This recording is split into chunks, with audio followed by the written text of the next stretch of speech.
SeatGeek, tickets, sporting events, SeatGeek, concerts, awesome deals, view from seat, SeatGeek, save money, first purchase, my code, SeatGeek, my code, SeatGeek.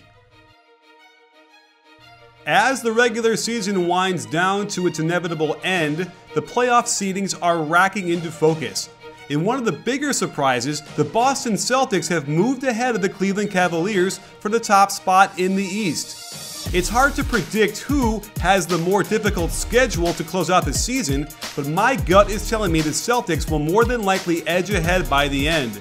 And one of the reasons I lean towards Boston is because their defense is significantly better than the Cavaliers. And this is why Cleveland is backing into the playoffs this year. Over their last 16 games, they are merely 7-9, and if you're looking for a reason, you only need to look at one side of the floor, the defensive end.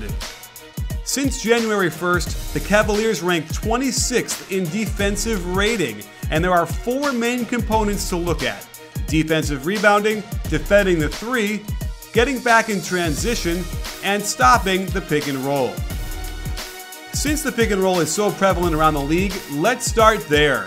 I imagine if you had to ask which two Cavs players you would most want to involve in a pick and roll, most people would say Kyrie Irving and Kevin Love. And as you can see, it's a veritable crap show most of the time, with no real rhyme or reason to how they screw up the coverage.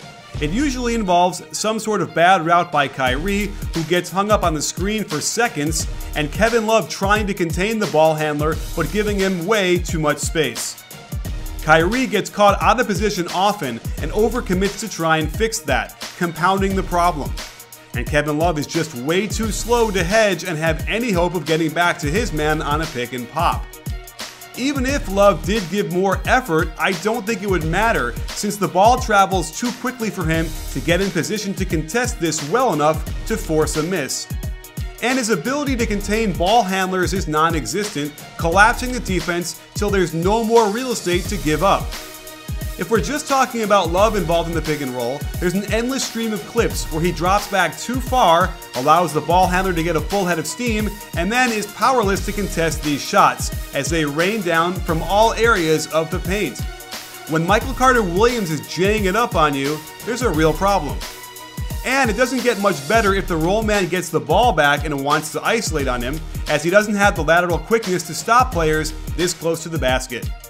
My favorite is the fake hustle flyby hedge, which does nothing but take him out of the play and give the point guard a free path to the basket for all manner of easy shots.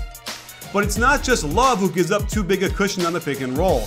It looks like all of their big men are coached to play this way, and all I can say is that against teams good enough to get into the playoffs, if you can't get more pressure on the ball than this, the Cavs will be taking it out of the net a whole lot.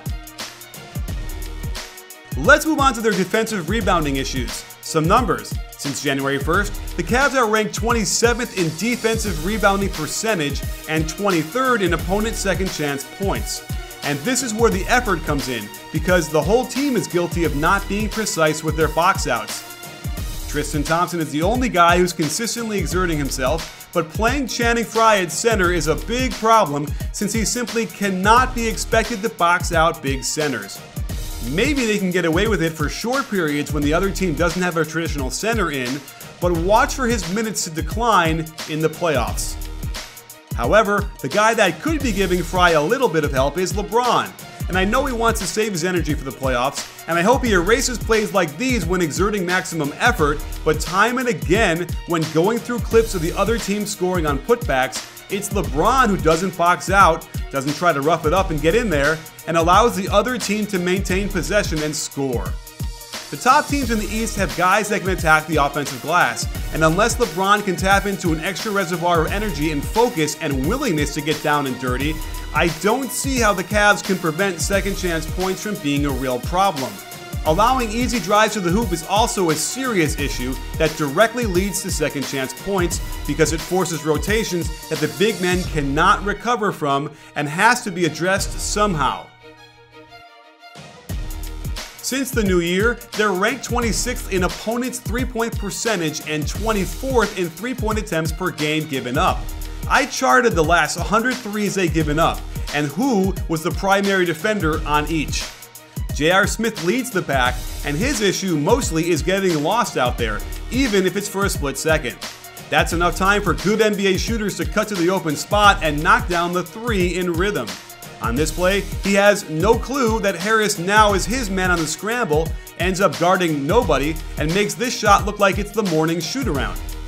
Why he wants to help on the cutter here when LeBron is in position, I have no idea. Easy pass, easy shot in the corner. Often, he's just not ready to play defense, doesn't recognize the action in front of him, and can't make up ground in time. It doesn't take much to get him spun around and entranced by the ball, luring him to help one pass away and giving up the easy play for an open look at the three ball. It's not all on JR, it's a bit of a team-wide nonchalance that enables quick ball movement to take advantage of weak effort to recover. This seems like a coaching thing to me, since no one is immune to the lack of focus and discipline on the weak side to maintain proper sight of man and ball and react with enough time to contest. And LeBron seems to assume his teammates will cover for him, even when he's not communicating for the help. On this play, he has no idea Pau is his man, leaving him wide open in the delayed fast break.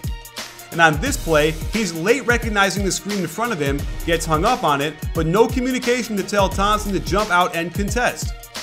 He also seems to be relying on his athleticism to go under screens to contest, and here's an example of the Cavaliers defending this, where Fry thinks LeBron is going to chase over the top, but LeBron decides to go under and give up a good look.